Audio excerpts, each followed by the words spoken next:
What's up, Trekkies? It's your boy Wil Wofford here with Trekker's Delight, a Star Trek-inspired podcast. Before we get started, we're going to give away $100, so make sure you like, comment, and subscribe to our channel where we will announce the lucky winner every single week. Now, welcome to Trekker's Delight.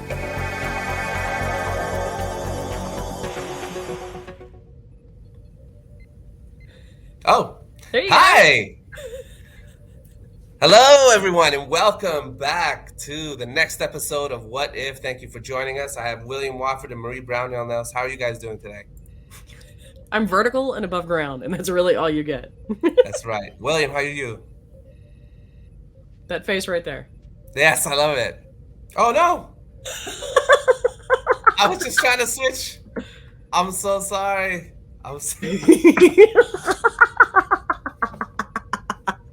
So, everybody, welcome back to Trekker's Delight, and this is What If, and Manny is going to hide in shame for a second.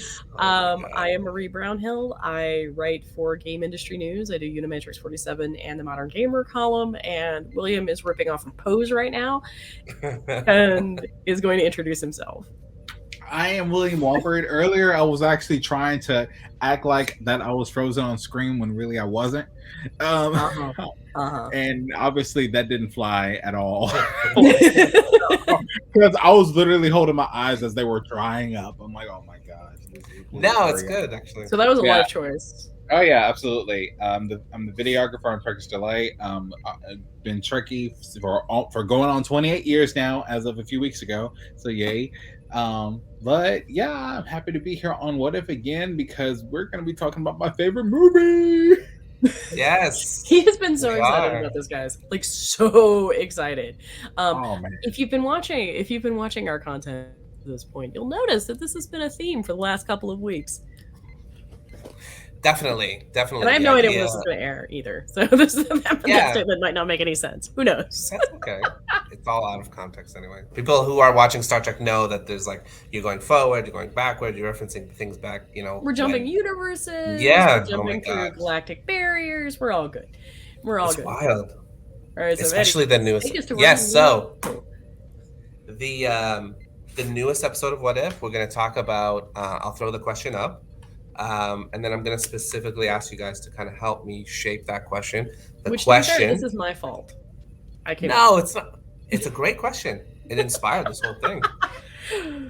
I would love actually for you to take me into why you chose this question. But the question I'm now showing, what if the burn had an effect on the Nexus? And so we're going to talk about what the burn is and what the Nexus is. So can you tell us about the next? Okay, the burn, or which one do you want to do first? Yeah, do you want to do the burn or the Nexus? I think the burn. Let's do the burn because it's we've been covering Discovery a lot, and Nexus is so 1994, which was literally the year I was born. So cool. I get to bring this home. Oh my god! I didn't realize that. It's so young. No, this is a thing. This is a thing. So anyway, the burn is actually a concept that was introduced in season 3 of Discovery when Discovery jumps into 30. I mean, they initially jump, Burnham jumps into 31, 89, and then ultimately Discovery joins her in 3190. It is a catastrophic event that basically destroyed and interrupted warp travel because all of the dilithium exploded in a truly spectacular way and kind of basically took everything back to almost impulse days. And it destroyed the Federation. It certainly upended some of the major powers in the Alpha and Beta quadrants. We still haven't seen anything out of the Cardassians and the Klingons to speak of, so we're not exactly sure what's going on with them.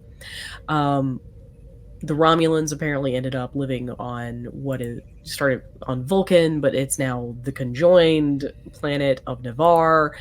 And all of this was ultimately caused by, it's a cause that we're just not going to talk about because it was a bad writing decision. I'm so glad. Manny is in fact torturing William with this because he wanted despite the fact that this actor, I gotta say, This actor is phenomenal. He has a background in like old school vaudeville, and he did a beautiful job with the character of Sukal. But the He character looks like of a Sukal melted is Neelix. Oh no. I know what I said was racist as hell, but I don't care. Like, I don't even know how to. I can't even follow that up.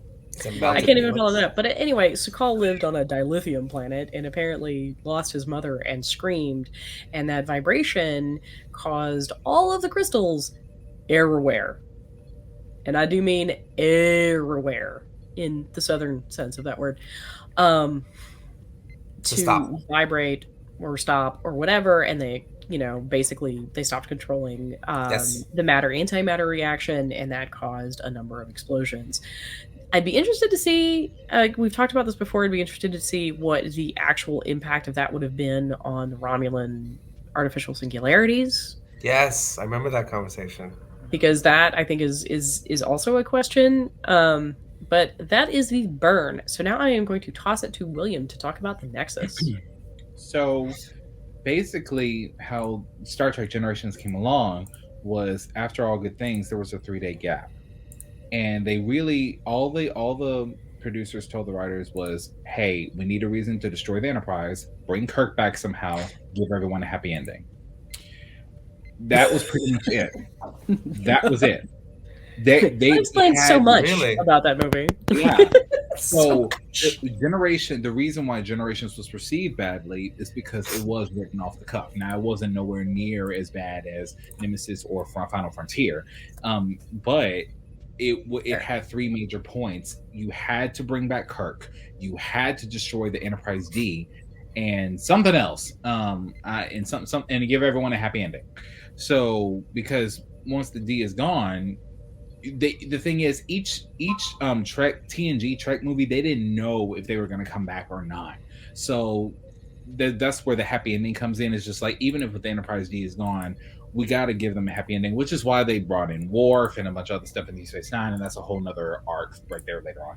Well, anyway, what centers around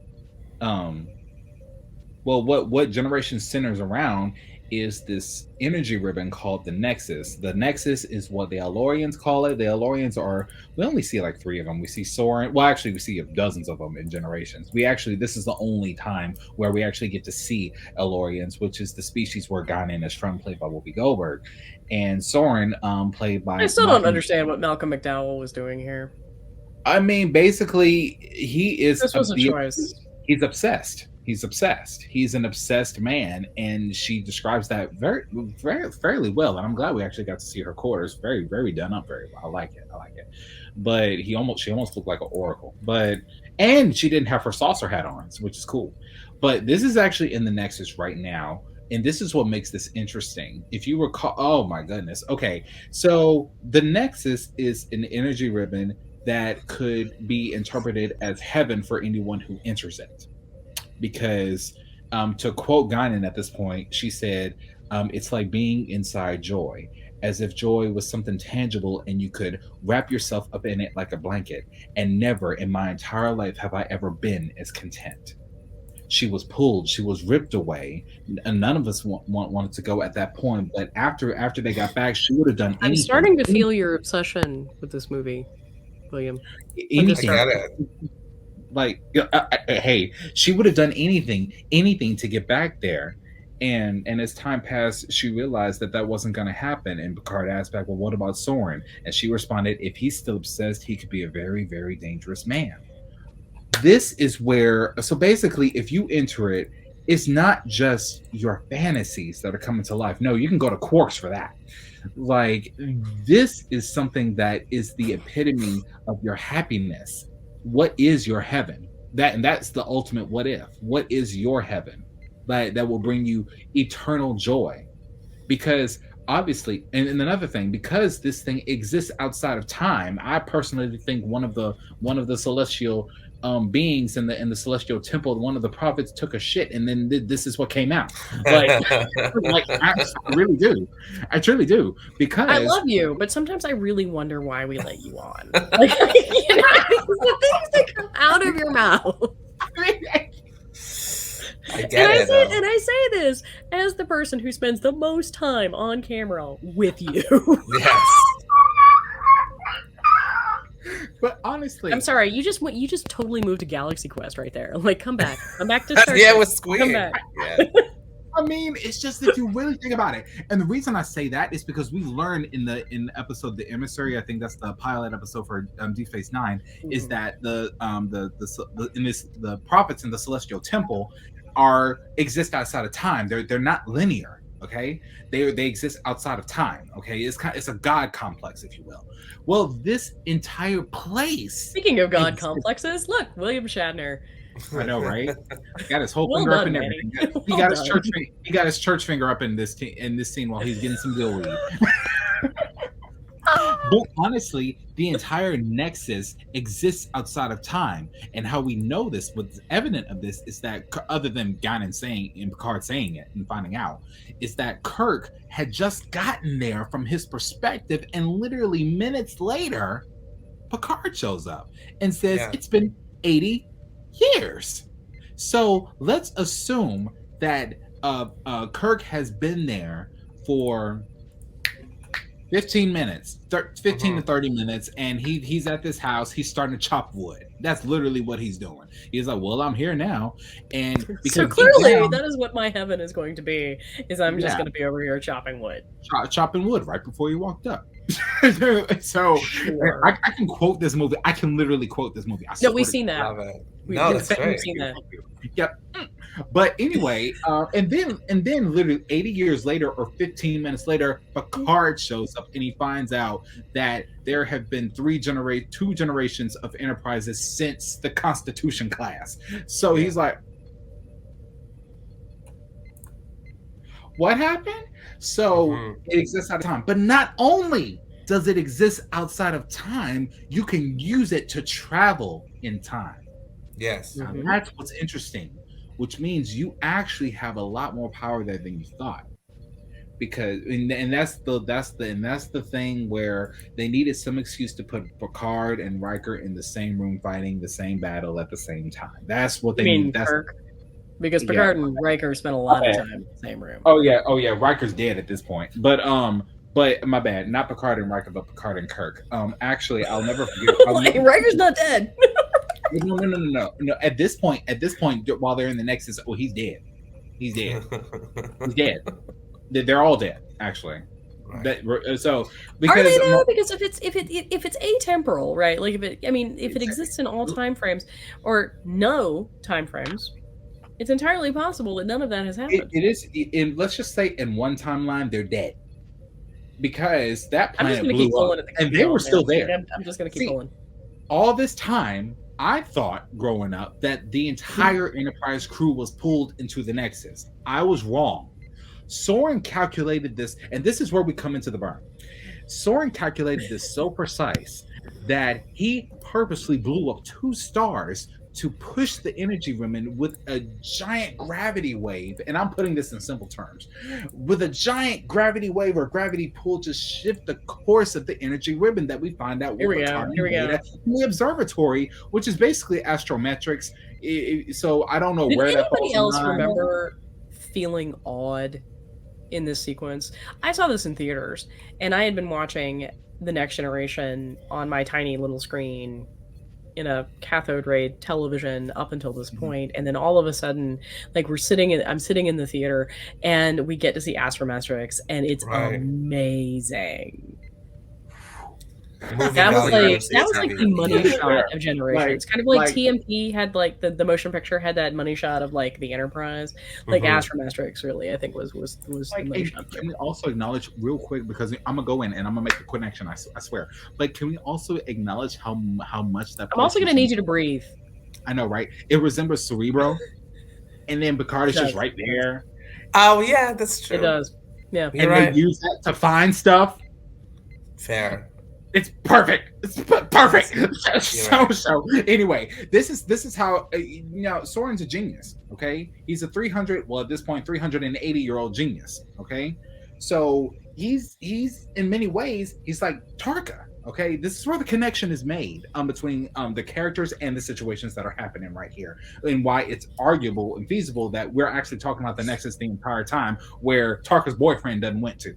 So anyway, that's just what I think. I'm jumping ahead. So he's calculating this so precise that he narrowed it down to, I won't say longitude and latitude because I don't know how they measured at that point, but down to the exact coordinates of where he is standing. That's why he built that place in that exact spot.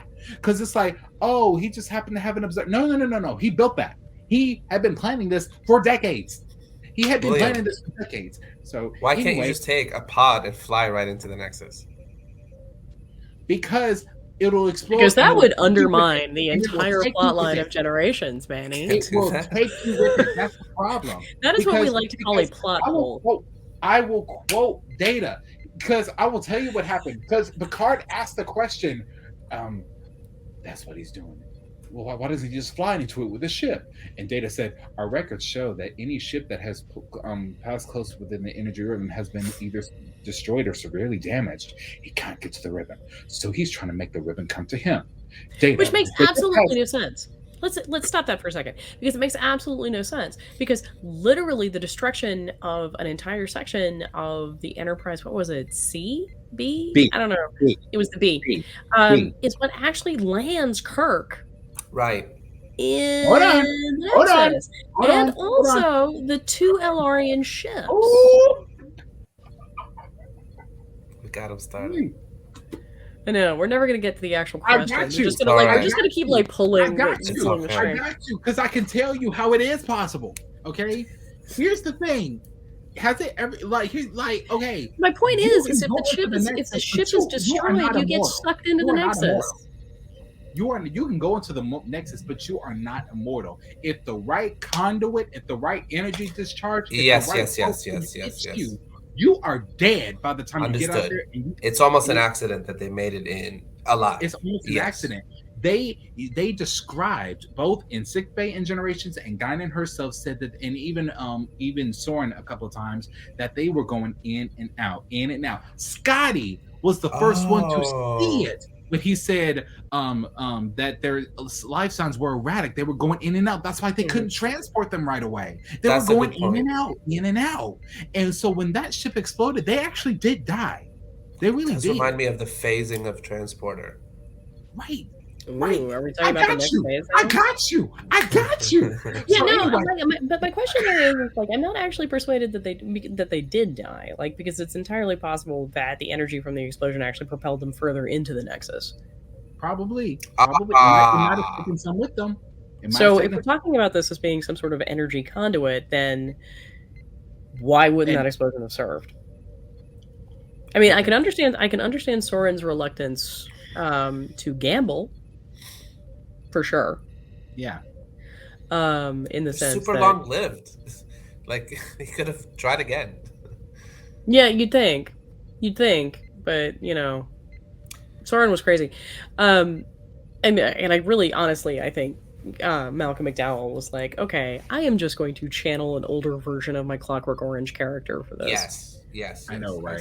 And I didn't realize that was him when I watched Clockwork Orange. I didn't totally realize it. I mean, he was in everything, and it's really funny because, if you look at Soren, and then you look at Bashir, you're like, oh yeah, y'all are related for sure. I can see that. They are. No, they are. You're right. I think Malcolm McDowell is actually his uncle. Oh, in real life, yes. Mm-hmm. Yes, in real life, yes. So I'm gonna bring it together. This is how it relates to the burn. So it's not necessarily the explosions. You're 20 minutes in, and you're relating it now. It was a good layup. Go ahead. No, let me mock him. It's fine. I can go further. So anyway, how it relates to the burn is not necessarily the explosions of 10 million ships across the Alpha Quadrant and Beta and parts of the Delta Quadrant that went awry. It was the fact that it wasn't a gravitational shockwave. I would argue it was a shockwave nonetheless that made it happen. And we don't know how much dilithium was powering certain stations. We don't know how it affected singularities. in warp cores in Romulan warbirds. We don't know any of that, but we If do in know fact there were any, because I think there's a valid question to be asked if warbirds were still in service at the time if Navarre was together at that point. So how would have affected the energy ribbon? Good question. I don't know how much it would have changed the nature of the ribbon, only that we've seen evidence that gravitational pushes and pulls can change its course. That's all I got. I'm done now. So also, right, like, so all of these gravitational shifts and whatever, like, I'm interested because, like, even like, let's set aside the question of like whether this would have interrupted courses or whatnot. After the events of Generations, like, I can only assume that Picard wrote up reports, and that all of a sudden it's not just the Elorians that had an idea of what the Nexus was capable of. I kind of wonder now if there's like this cottage industry of Ferengi traders that offer to get you into the Nexus. Wow. If you could reliably do it, yes. Right. I mean, no. It's not even a question of if you can reliably do it. I mean, I kind of wonder if like Nexus tourism is kind of falling into this whole discussion of like Everest tourism. Right. Like we will take. Yeah, this is the cheap way to go for enlightenment. Right. Exactly. You know what? Or hey, pay us 50 bars of latinum or what Honestly, have you, and we will take you to heaven. They could have pulled a Spock. They could have pulled a Spock like he did in Motion Picture, and just get in a suit and then just fly right into it. Now that could have done that. Could have done that. I wonder if okay, two things occur to me. One, is the Nexus itself sentient? And it chose rather than had randomized like access. If it's aware of, if it carries time, if it's some sort of frequency moving through space and time, and it exists at all points, kind of like flipping a book, right, and picking a page. It exists in all those slices and can go back and forth and realizes maybe it's benevolent and knows that it needed to have picked up those people in those spaces and time and knew this was going to happen and chose. So it's non-accidental. If it is accidental, it's a different thing. There's no sentience. If the burn did affect it, the burn affected dilithium, which regulates antimatter-matter reactions and also coexists in subspace. That's its like thing, is that it like also partially, and so it helps to in that way. So if it stopped or became inert in that way, it both stopped all those ships and then like exploded them because the antimatter. It's not that the dilithium blew up; it's the reaction that it was regulating. Right. If it was a frequency that went out over subspace, I think it was a frequency. Right. We do know that the Nexus is affected by gravitational waves and oh my god. We're all kind of twitching on that one, but like setting aside. I can tell you, as a geneticist, when they said that it was a polyploidy for man. Now someone should have shot him. Yeah, no, that was not that. He matters to Saru, which means he matters to me. Saru's as a person who has lost his mother the exact same time this kid lost his mother canonically, I am disappointed. I'm literally sitting there like, this is not how radiation works. This is not how radiation works. Yeah, this is not how polyploidy works. I'm surprised no one tried to kill him. And you know what? I'll tell you why. They probably kept it secret. Yeah. We don't see much of the modern Federation. I've said this before. Like, this is a Federation of Secrets now. It's like Section 31 integrated with the Federation. I know. I'm gonna need you to calm down. Just to survive that 120-year gap. Just to survive the 120-year gap, Section 31 integrated with the Federation. Do you see Jermaine here? I'm sorry, Andrew, you're still talking, and I love you, but I don't see Jermaine. I call bullshit. Like, call Jermaine, call Daddy over here. I don't give a shit. I'll let his ass have it on his show. You need to get on his show. This is Manny's sandbox. It's okay. No, it's good. I like it. Okay. We're talking about science things. Let me eat my chili dog. That's what I need to do. I just want to get that science out of the way because I don't know if the burn would have affect the Nexus? Is the Nexus still going in this like century? Does Oh, it matter? I recently guarantee it. I recently read an article that said that the Nexus may be. So you just brought up beforehand. What if this is also similar to the Celestial Temple? Something that's like outside of time, but like And I do carries kind its of wonder own. if, it's similarly, if the burn, because we do know that the Celestial Temple existed very close to Bajor, and Bajor was obviously, you know, a spacefaring civilization that has access to dilithium, and so I wonder, at the same point, if there would have been an impact on the Celestial Temple. We know that explosions can damage the temple. We've seen that. Yeah.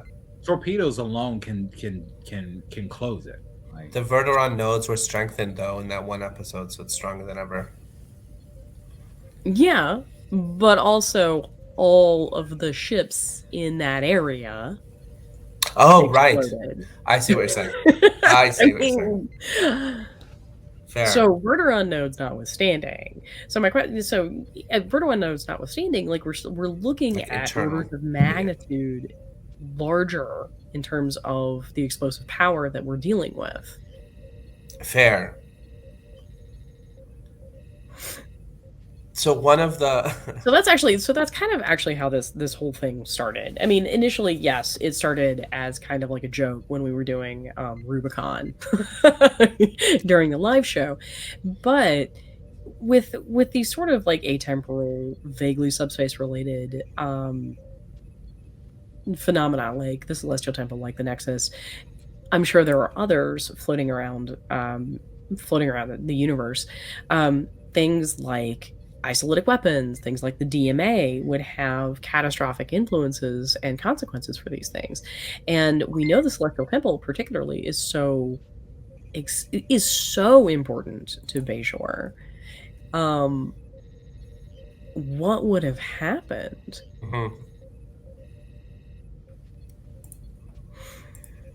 And how, like, and because it would have impacted not just like the trade routes that existed between the Alpha Quadrant and the Gamma Quadrant, which, let's not undersell the significance of that, because one of the things that we deal with in this post-burn civilization is that there's just not as much stuff, because there's not as much, you can't trade quite the same way. Sure. You're also not going to have any sort of like the same cultural diffusion that you would have with larger trade routes. So you get more, like Earth is a very good example of this, because you get like a deeper focus, almost a xenophobic focus. So that's going to change not just cultural realities, but it's also going to change genetic realities, because even though we've got President Rillick, who is obviously the product of a number of different species, Bajoran, Cardassian, human, my suspicion is that you're actually going to get a much more limited genetic diversity within species. Because they're no longer cross-populating with other species. It's like dog breeding. Yeah, it's definitely inbreeding, and definitely like the gene flow would stop, and you would have more internal breed, like and I can almost imagine, much like Earth did, that you would almost get like cults going through with members of different species. I don't think it's an accident that it's only after Earth sort of opens up a little that President Rillick's partner is able to go and participate on that lunar study that he's engaged in. Wow, I never thought about that. I mean, you mentioned at the very beginning of the show, like, wanting to know like why I was suddenly interested in this, but because I kind of think that I kind of think it is interesting, because suddenly the Gamma Quadrant's going to be cut off again. Alpha and Beta Quadrants, there's been enough. I think Alpha and Beta Quadrants would be much more difficult to traverse. Gotcha. But so like, what do you do? Like, what do you do when all of a sudden in this post-burn sort of post-apocalyptic world, if there's this and there's also this legend of heaven. We've seen what Ruan Tarka is willing to do. in order to get to Kylise. Spoilers if you haven't seen Disco. Oh, whoops. BT dubs. Also, what's going on with my camera? My camera's misbehaving. It's a bit fuzzy, yeah. I know. I don't know why. It's out of focus. I don't know slightly why. out of focus. Yeah. Anyway, so if Ruan Tarka, crazy narcissistic ass that he is willing to destroy sections of subspace to get to heaven, if he's willing to risk the wrath of a substantially more advanced species in the form of 10C in order to do it, if you have this legend of the Nexus floating around, what would the cultural impact of that be? Wow, I didn't really picture it like that before, how similar he is to Malcolm McDowell's character. No, this is all William, so good for him. Thank you. Like honestly, I think Credit where it's due. that, I don't miss Mock.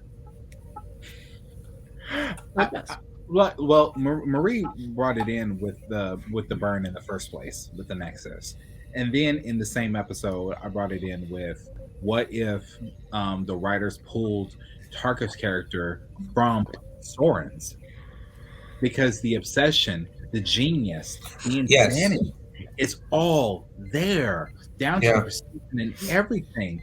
And Soren, much like Tarka, is trying to get back to someone. Because remember, one of the things that Soren loses in the Nexus is his wife. Family is his wife to the board. Yeah. Because at that point, this is another thing. Their world had just been assimilated moments before. Lorians, yeah. Because they're refugee ships. Yeah, it happened during the time. We never knew that in TNG until Generations, where we find out it was during the era or the beginning of the era of the Enterprise B. I mean, we know, right? Like, because we know it, like, what is it? Q Who, I think is the episode title. When we first meet the Borg, Guinan actually talks about it. And this is one of those, I don't know if this is an FTP episode or a Black Trek episode or whatever, because here is Guinan who has this lived experience of the horror of the Borg and the horrors of assimilation, and she literally is like, y'all, you just need to run. Like, there is nothing, you're not going to get anywhere. This is not a blah blah blah blah blah. And then Picard and Riker are like, they do everything but pat her on the head and say, "Oh, that's precious, little lady," and then go and interact with the Borg anyway. And lost 17 of their crew, which is a supremely frustrating sequence for this. So, like, again, I don't know if that's an FTP episode or Black Trek episode or one that we need to just do together. I definitely have. Go ahead, William. Sorry. No. Go ahead, Manny, please. I've read a new theory. For what if this idea of Q and why Guinan was able, if you watch in that actual episode, he disappears everyone from the entire ship except Guinan. She pops up from behind the bar. How is he not aware of her not being there? How is he, like, he's supposed to be able to? I didn't notice that. Yeah, he doesn't know that she's there and whatever. And it really reminds me of in Doctor Who, actually, where Jack Harkness is like this like fixed point, and he freaks out the Doctor simply by being around. He's like, I can't be around you until he turns into like a giant face and a jar. Yeah. So that was not the best move. The face of Poe. Yeah. No. So I'm like, how do you turn the beauty that is that? I love that guy. So what if now this is how it relates to the Nexus ribbon from this wonderful theory, and I should put up the video to reference it. What if that imprint of Guinan that's left in the Nexus, which goes on and on forever, has left her with this ability to be able to know what realities are false? So her thing really is to be able to know false realities. No, and I think you can actually point to the Enterprise C for that, because she's the only one who knows that something is off. Right. in What that if that's- entire episode. Now, if you flash back to early Earth, she's only a couple hundred years old. She's on the run from her dad or whatever, and she's young. And she I gotta doesn't tell you, that's a display. hell of a teenage rebellion. Yeah, she doesn't display any of the abilities that she does later. So I just what cut we're my hair and painted my face white and wore all black. I did not jump planets. wow there. I mean, I gotta admit, like, mad She's on spring respect break. behind it. Mad respect. So what we're assuming is that this is an acquired ability rather than something she's born with as an Elorian, is that she became aware of false, because there's a scene also in that episode where she doesn't know that she sees like Picard and Data, and she's like, doesn't know him. she doesn't Because- go, oh, that guy's out of because place. the Nexus hasn't happened yet. Yeah. And so later, I think that by having her imprint in the Nexus, and this is the theory, that somehow that has allowed her to know what is actually supposed to be like her imprint is still echoing to her, in a sense that it's still going on and on. It knows what is reality and what isn't. And so the theory would be that also, like, there should be a Picard imprint as well. There's and a Kirk imprint as well. They should all still be there. Remember that echo that they were talking about? That echo somehow tells them. Which is an interesting question, because, like, how so Kirk leaves the Nexus. Kirk and Picard both leave the Nexus. So do we think that they're the same as Guinan? I think okay. I wonder if there's a difference in terms of choice. Okay, because Guinan didn't have the opportunity to pull all of her bits together, if you would, and then, like, walk out, whereas Kirk and Picard did. Okay, and that's the thing that just came out of my mouth. So, yeah. I have two things. Manny, it's like I'm judging you right now. I have two things. That's fair. I would like to believe that this is an inherent ability. I would like to believe that.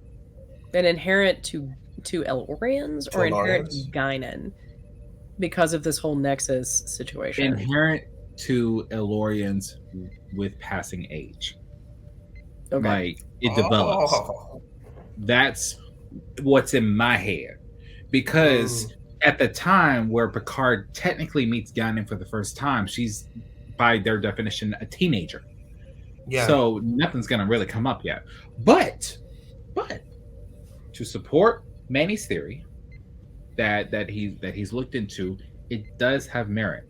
Because, to quote her, she said, "Think of me as an echo of the person you know, a part of herself she left behind." Right. But here's the thing, though. There is a difference. The Nexus plays. It doesn't really play. You just live in it and just be happy.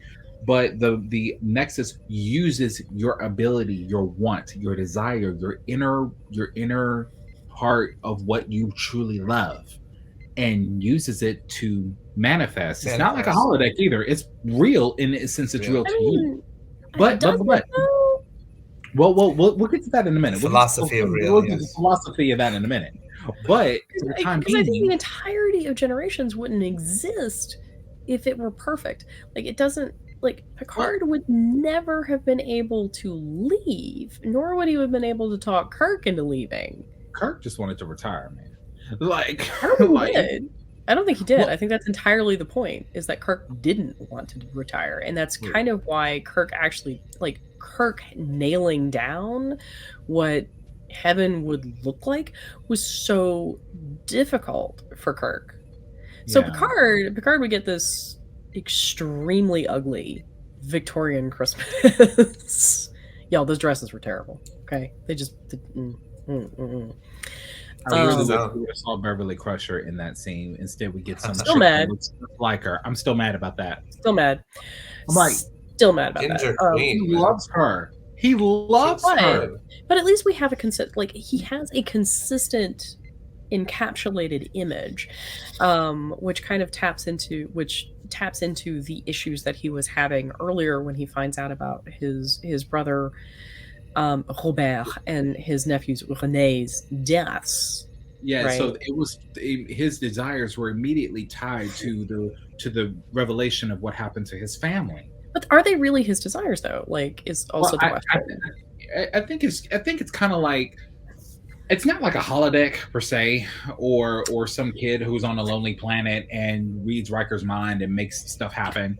Kind of like Because we've seen what happens when Picard pursues that life not lived. That's the whole point of the inner light.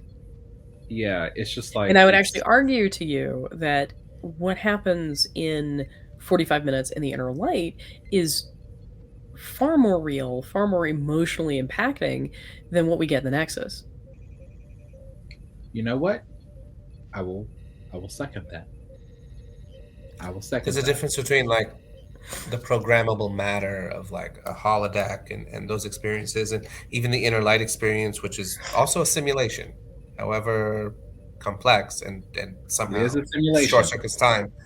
That, you know, you could say that life is a simulation and all we are is an accumulation of memories, and same thing could be said for like Chief O'Brien, and he's the accumulation of his memories, and even Tom Paris that one time, when you get those like false memories and stuff like that. So are those real? Are they not real? The Nexus was real in the sense that it was experienced by real human beings and had real impacts. Now, there's a great episode in TNG where this mesomorph or something, this woman, who like is a sexual imprinter or whatever, and she imprints on whatever, but at the end she imprints on Picard. And Famke Janssen, by the way. Jean Grey. Famke Janssen. She goes, now I know the meaning of duty. She goes, now I know the meaning of duty, so I will do my duty. I think Picard's id, and he's so constrained by his own like ego or whatever to have his own id, that when he saw this dream sequence and he's just like, I'm not ready for this, or this isn't, you know, even though it's everything maybe he wanted or whatever, but he himself knows his duty, and that is actually like so core to his like identity that, you know, you just pick the wrong person to give an idealized version of whatever. But if the Nexus is really created, like if it is what Guinan says it is, what Soren says it is, what William says it is, then it would have answered that duty component. Good point. Right? Because Kirk has the same duty component, right? But let's jump to Kirk for a second, because Kirk's version of heaven starts out with a kitchen and a random woman we never see. And I think that's important, actually, because we never actually see anything that's going to tie Kirk to the Nexus. Like, there's never anything that's going to like his son. Yeah, but I mean, to be fair, Merrick Garland was very dead by this point. Like, the actor was very dead by this point from stomach cancer. Fun fact, or not fun fact, as the case may be. Although his last appearance was actually on TNG, by the way. Yikes.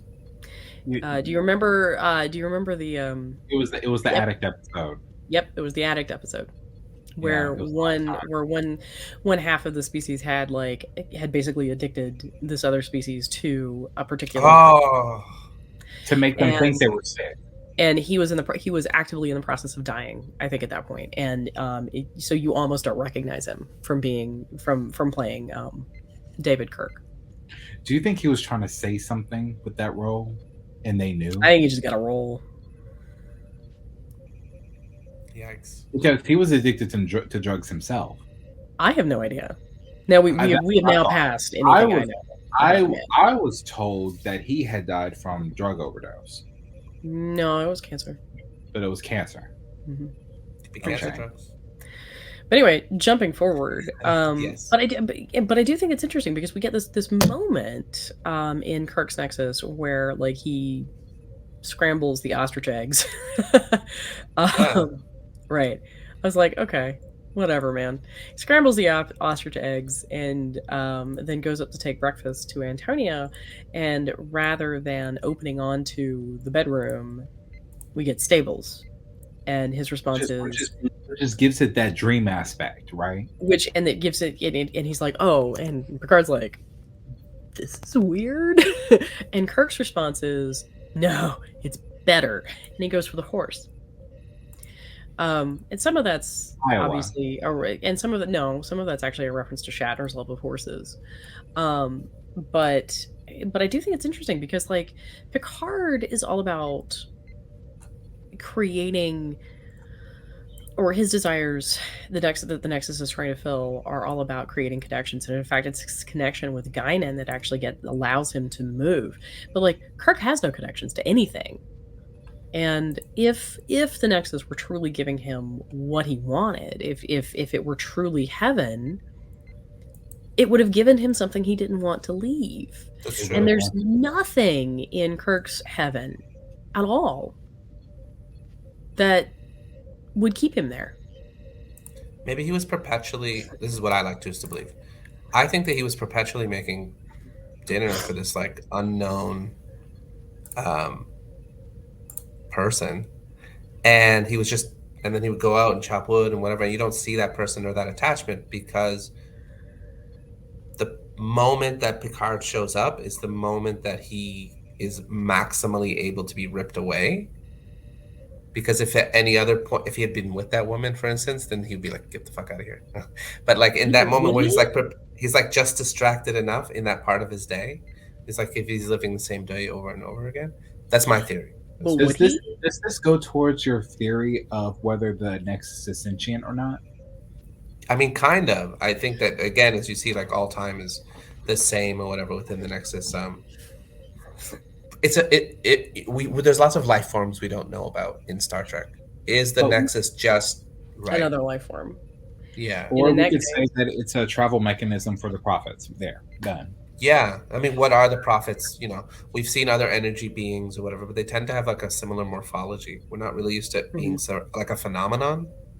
This is phenomenology. Like, we're looking at cosmology. Like, what is the Nexus? I mean, and then, like, what is the burn? Those are the two questions literally that we're, like, kind of, like, looking at, and do they affect one another? Like, the burn had some, like, real physical thing, and it had to do with, like, subspace, which also has a frequency. So yeah, I think it's totally reasonable to conclude that the burn messed with the Nexus. Absolutely. And it also messed with the celestial I also think temple. thematically they're very interesting because, like, on the one hand we have a canonical heaven, and now post Discovery we have a canonical hell. What's that? Because the burn is literally about disrupting communication, disrupting community, disrupting all of, you know, everything that the Federation was. Taking everything away. Away. Boom. Yeah. So are you saying that was almost like an inverse? Well, you're saying that that's their equivalent of hail, or their equivalent of what could be interpreted as Judgment Day? I don't really want to call it Judgment Day per se, because I definitely don't think that exists within the Star Trek universe. But I think but I do think it's interesting that we have these two sort of, you know, extra thing, yeah, you know, extra beyond a human whatever, like, and so, like, we have these kind of bookends, right? We have this canonical energy ribbon that keeps coming forward and will take you away, but it will give you all of these things. And then we have this burn, which is basically an event, like an energy event that takes everything away. Yeah. Mm-hmm. To me, it's more an evolutionary event. Because I do think it's interesting and important to remember that Star Trek, again, is created in an American sort of westernized idea, and there's so much Christian mythology, Christian imagery, and that kind of thing that just sort of saturates the culture. And so even though Star Trek is set up to be this a-religious world as part of, like, from Roddenberry's vision, and it's not until Roddenberry's death really that we could get Deep Space Nine. I still think it's very, very interesting to see how that saturation impacts storytelling within this universe. I see it as an evolutionary event. You know, a lot of great dystopias have, like, you have basically generational ships that are moving like commodities and people and so forth, and you have this flow, and then all of that stops.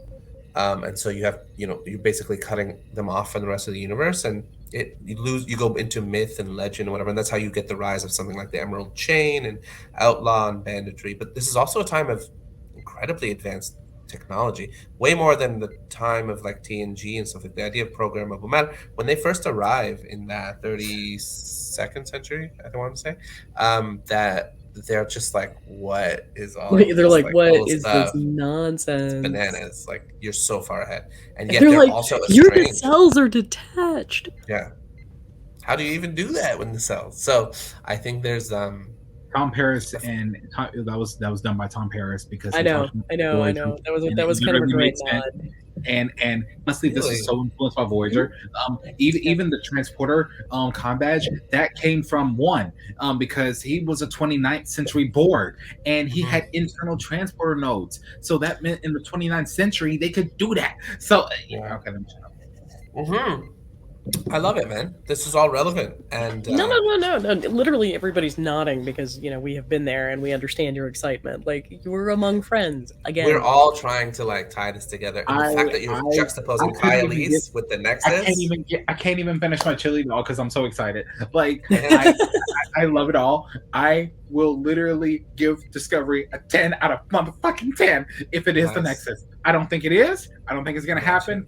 I don't think they have the capability of thinking that far ahead like we can. But if they do, I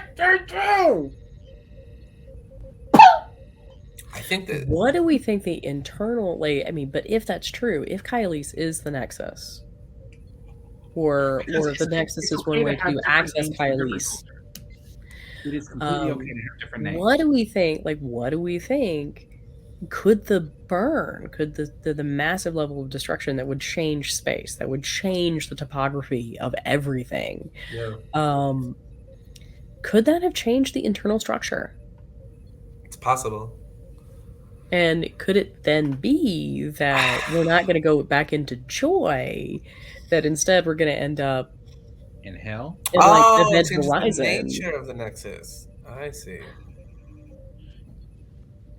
I would love Q to come and explain it, as like some sort of Deus Ex Machina, like something where it's just like exposition that comes in and says, well, didn't you know the Nexus was actually this? John Delancey, I need you to pay attention. Q is ultimately the narrator. He's ultimately the narrator. Now, even though we've confirmed that he is actually done playing Q because they've finished season 3 and he's finished playing Q. He left a message saying that it's been an honor to play as Q and that this was it. But I'm hoping that before his departure, we find out in season 2 and 3 the questions that we really wanted to know about the continuum, about his beliefs, about where humanity is going to go. Because I will also believe that the Q exists outside of time too. We've seen that. They do. So, which means they have a vast amount of knowledge in. Hell, I wish they would have gotten Quinn to get into astrometrics before he killed himself. At least you would have learned stuff, but then you wouldn't have Star Trek. So, but yeah, I think we're gonna learn a lot. I think we're gonna learn so much. I will even go as far as saying if they go back in time, I hope they meet that girl that they met in that Voyager episode when they went back in time, and that they had to wipe the computer, the time travel episode. You remember that? Mm-hmm. Yeah, I hope they see her again. Which episode? It was when Voyager went back to the 20th century. Oh, with Rain, with Sarah Silverman. Silverman, yeah. Right, right. Give us a reason. I do not actually remember the character's name because it was just clearly Rain. Sarah Silverman playing Sarah Silverman. Yeah. She is smart. She is brilliant. She probably will be a great help by this point. I'm happy. No, it's great. Great. No, I think it'll be an interesting thing. I love that this has been, we have taken it into such very different speculative locations. But that's what, I think the nature of this, it's 2 franchises. Like we're talking about like two parts of the franchise, like where the Burn is like the newer updated version of this and trying to draw it back to Like I think I what's think- but I getting us think excited is throwing it I back. think Discovery, though, and certainly current Trek is very much in dialogue with 90s Trek. There are allusions to TOS, but I don't really think it's talking to TOS quite the same way it's Right. talking to They did that with the Benji Gate of and the Guardian of Forever. They did the whole Talos 4 thing. And, yeah. you know, there is stuff like that where they throw it to those very obvious ones. It's the subtle ones that, like you guys catching, like, did you know this? Did you see this? I'm like, I didn't see that. That's really good. Like that really pays off, especially for rewatchability. These things are so high level and so like instead of getting the 20 odd episodes or whatever of like a medium budget thing, you're getting 10 really great episodes. Well, let's, you know, I often am like this episode of Discovery where they just dismiss Commander Bryce, and I'm like, we barely knew ye, you jerks. I feel like the actor is leaving, but if he's not, we better see him on Academy. That's all I know. I have no attachment to I don't these know, like like, secondary and tertiary We don't officers. know a thing about him. I gotta Any tell you, other I'm a franchise. little afraid of anybody who makes the life choice to go hang out with Kovich on the reg. I love his character, and Oh, I no, love do. that Don't get me wrong. Hikari guy Like, I love Kovich, but Kovich is also terrifying. in that meeting when he's just eating the little. He's like, yeah. And I then get his you know, joke. like, and the one guy, Hilarious. the guy who gets the joke. Yeah, it's so funny.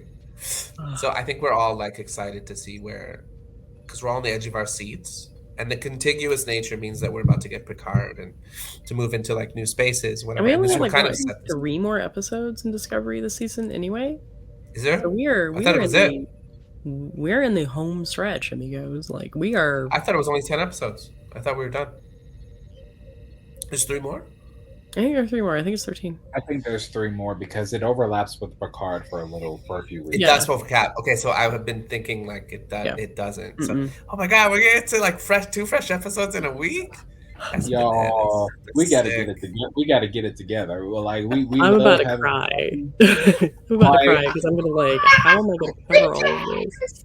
We're not even talking about Prodigy. We're not even talking about Lower Decks, by the way. Oh my god! I know we What don't if talk we- about it, but it's still one of my favorites right now. Lower Decks, I will rewatch. The payoff of those jokes, how fast they are, it satisfies a part of me that wants all those. Good throwbacks. writing. I watch. There's so much joy in watching Lower Decks for me. But It's my also favorite. Prodigy. I mean, Prodigy has. So. I am solidly 150% behind Prodigy because I think it's just been it's been so well written, so well It's super crafted, well written. It's and such I a slow love these burn. characters. Speaking of, we are about to get our first set of actual action figures in Star Trek for the first time Man, in those went a years. long way. Those went a I long thought way. I did see the Prodigy action figures. Yeah. Yeah, no, I'm suddenly like, wait a minute.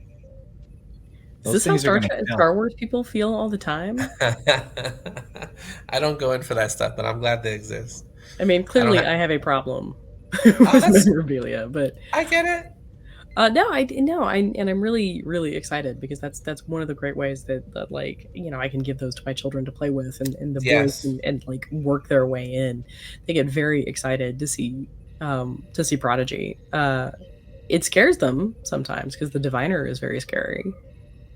But I've been thinking about why they call him our diviner. Now that we've seen like the end of the, and I understand now the time travel element and Mhm. and the plan and stuff. And I'm like, I get it. Must be someone who's trying to Yeah, divine. there was time The travel time. into this. yeah, and there's Yeah. a reason that their home planet is Solum, right? Like it's they're alone and they want to be alone. Yeah, that like it's there's a lot of good stuff in Prodigy.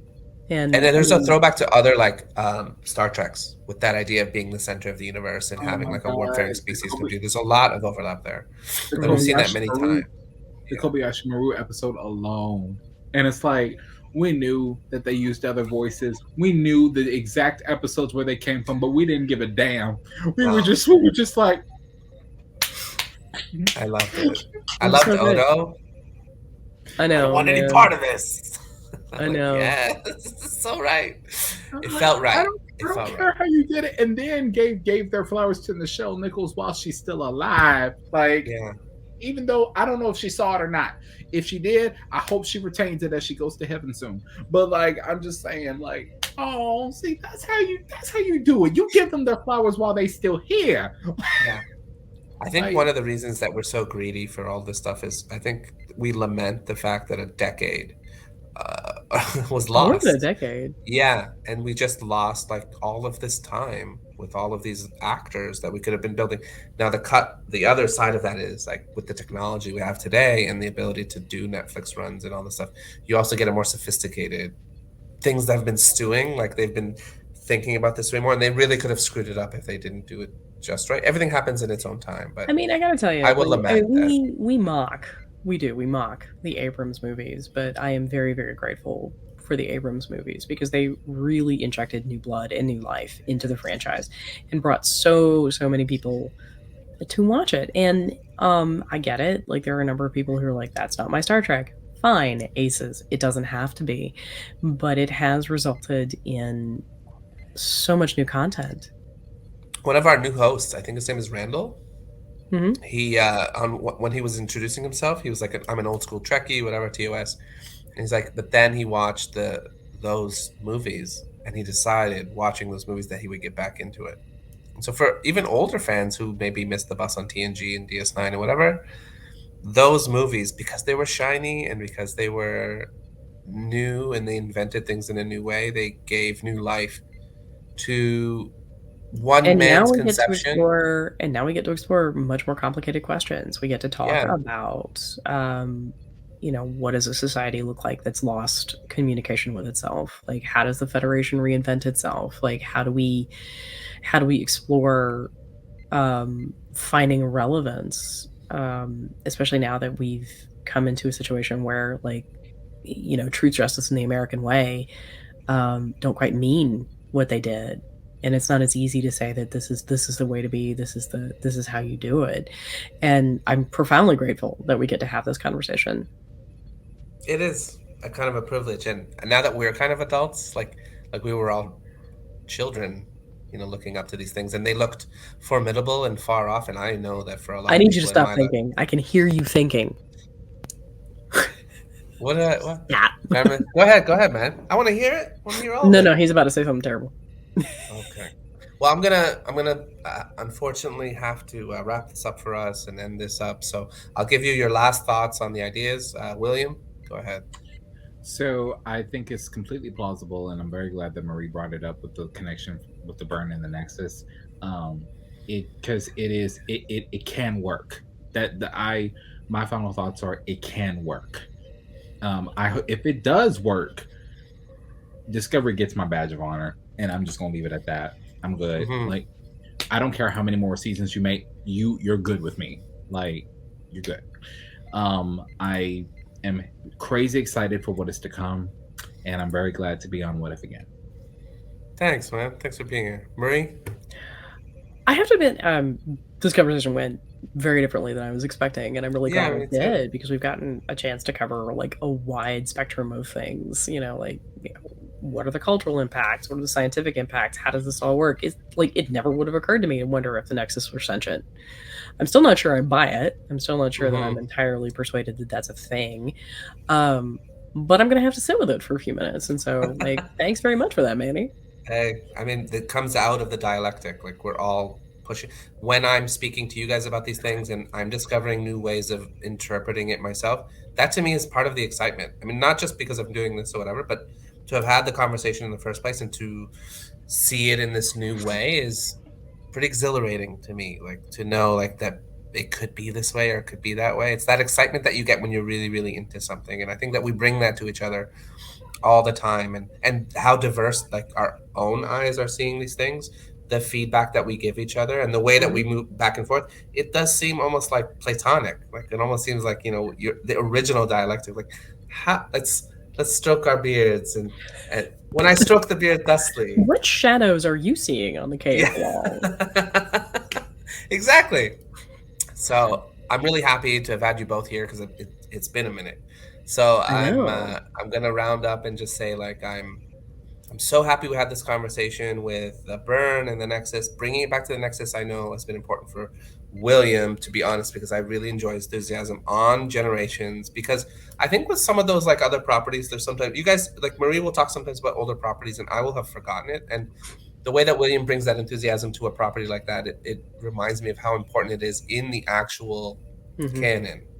And we really should be like referencing or expecting to reference these things in the larger Trek, and we can start to criticize the newer Trek if it doesn't pay homage to its roots, and in especially the groundwork that was laid. There are already plot lines here for us, so let's build with them, let's honor them, let's give them like space to breathe, and then explore new ways of interpreting them with cool new functions. Like, you know, it is great to see shiny new technology, but I want to get into the interpersonal relationships. I want to get into like the growth, the mindset, the paranoia, what it means to be a human. I mean, the whole data thing in TNG was like exploring humanity without being human, and exploring like the better parts of ourselves. Like, let's get to that journey as well. Let's get to the point where not just that our morality and ethics are like in a great space, but it's interpreting the actual universe and the relationships you have. Like, what is the Federation?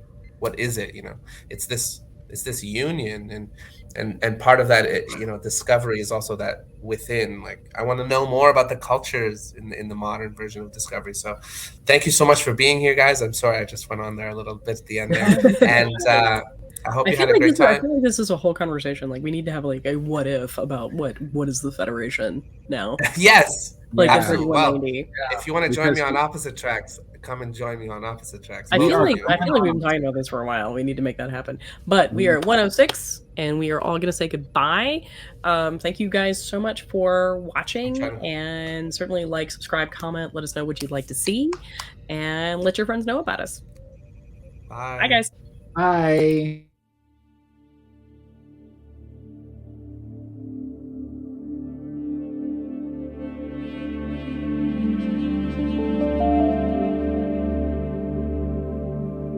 Now, again, if I'm going to say this again because we're near the end of our show. If you are our allies, we are not talking to you.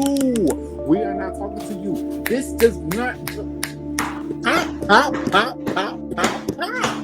Okay? We're not talking to you. Stop trying to take our and make it your goddamn business. It ain't got nothing to do with you. It ain't got nothing to do with you. Our experience of grief independently. Bruh. Yes.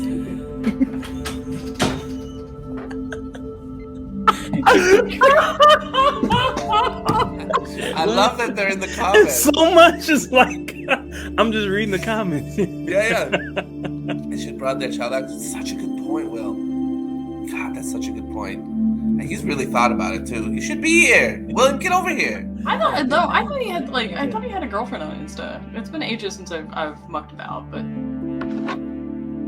Okay, moving on. Let's move on. Yeah, we gotta move on.